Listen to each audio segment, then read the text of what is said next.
안녕하세요. 오늘은 달라이라마 사진 올렸다고 징역 1년, 티베트어 대신 중국어로 대체라는 소식을 전해드리겠습니다. 1950년 가을 티베트인들을 해방시킨다는 명분으로 중국의 인민해방군이 티베트를 침공했습니다. 중국 황제들은 13세기 이래 티베트에 대한 종주권을 주장해왔고, 이는 탄생한 지 얼마 되지 않는 중화인민공화국에게 티베트를 침공할 명분이 되고도 남았습니다. 마오쩌둥 정권은 자신들이 주장하는 중국 대통일을 완성함으로써 중국의 티베트 통치를 정당화하고자 했습니다.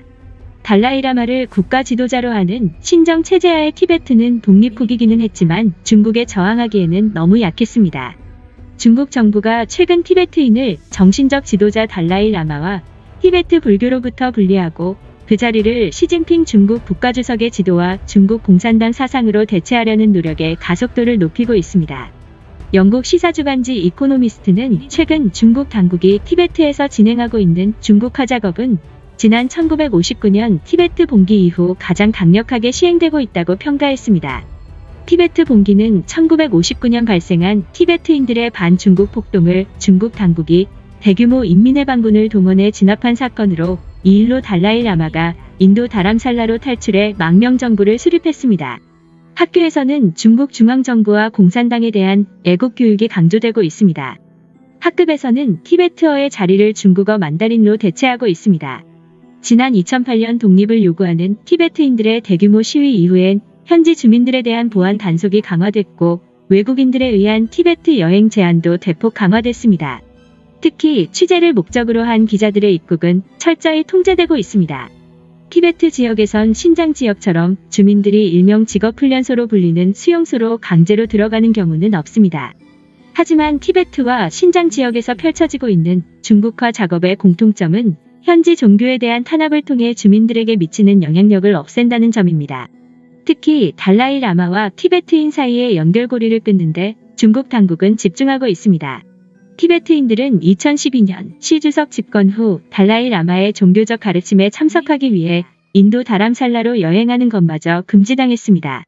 소셜 네트워크 서비스로 달라이라마와 관련된 게시물을 업로드하는 것만으로도 처벌되기도 합니다. 예를 들어 지난해 12월 한 30세 티베트인은 달라이라마의 음력세의 인사를 위챗에 올렸다는 이유로 국가를 분열시키려 한다는 혐의를 받아 징역 1년의 실형을 선고받기도 했습니다. 이 같은 탄압으로 인해 2000년대 들어 많은 티베트인들은 집에 간직하고 있던 달라이라마 사진을 시 주석을 포함한 마오쩌둥 중국 초대 주석 등 중국 지도자들의 사진으로 바꾸고 있습니다. 미국 컬럼비아 대학 티베트 전문가 로비 바넷은 중국 정부의 정책에 대해 티베트 불교가 더 이상 티베트인들에게 어떠한 역할도 하지 못하도록 하는 것이라고 비판했습니다. 중국 당국은 티베트에 대한 중국화 드라이브에도 불구하고 수차례 발생했던 독립 요구 시위나 폭동 등의 상황이 재발할까 긴장하고 있습니다. 85세로 고령인 달라이라마가 열반에 이를 경우 티베트 내부에서 대규모 소요 사태가 일어날 수 있다는 점을 우려하고 있습니다. 시 주석은 지난해 8월 열린 티베트 정책 관련 관례자들과의 회의에서 중국을 사랑하는 씨앗을 모든 10대들의 가슴 깊은 곳에 심어야 한다고 강조하기도 했습니다. 티베트 고유의 문화를 지우고 중국인으로 만드는 작업이 여러 세대에 걸쳐 진행될 긴 싸움이란 점을 강조한 것입니다. 오늘의 추천 영상은 국방비보다 내부 감시 비용이 더 높다입니다. 감사합니다.